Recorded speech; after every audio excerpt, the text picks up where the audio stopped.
বাংলা চারিদিকে ছড়িয়ে ছিটিয়ে রয়েছে ইতিহাস, তেমনই এক ঐতিহাসিক স্থানে আজ চলে এসেছি। আর হ্যাঁ, এটা কিন্তু বাংলার হেরিটেজ সাইটও বটে। 463 বছর ধরে এখানে হয়ে আসছে শ্যামসুন্দরজিউর রাসের মেলা। হিন্দু মুসলিম হাতে হাত আর কাঁধে কাঁধ মিলিয়ে কিন্তু এই রাসের মেলার আয়োজন করে। তবে রাজারগড়ে পৌঁছতে হলে এই কালীদহ পরীক্ষা পার হতেই হবে, আর তার জন্য কিন্তু তোমাদের অনেক সময় ওয়েট করতে তো হবেই। তারপর কি 20 টাকা দিয়ে নৌকোতে করে এক নতুন অভিজ্ঞতা, কি মজাটাই না।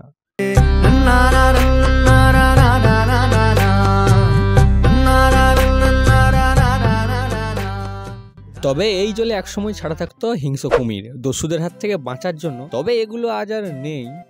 হঠাৎ দেখলে কেরালার ব্যাকওয়াটার মনে হয়। চারিদিকে সবুজের আস্তরণে মোড়া পরিখাটি ঘিরে আছে অজস্র গাছ, আর তাদের শ্যামল ছায়ায় জলের রং গাঢ় সবুজ।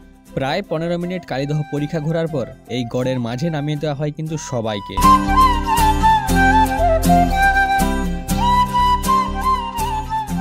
এই ময়নাগড় কতই না ইতিহাসের সাক্ষী। ময়নাগড় এক সময় ছিল ধর্মমঙ্গল কাব্যগ্রন্থের রাজা লাউ সেনের রাজধানী।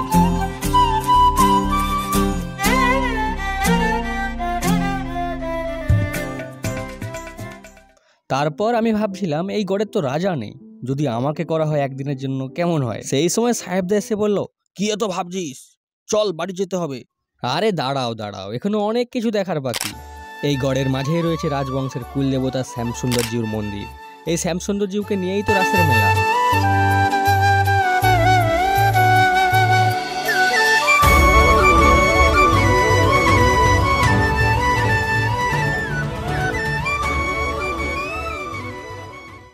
রাসের 8 দিন এই ঘাট দিয়ে শ্যামসুন্দরজিউকে রাসমঞ্চে নিয়ে যাওয়া হয় ভোর 4টের সময়, আবার দুপুরে চলে আসে ভোগের সময়।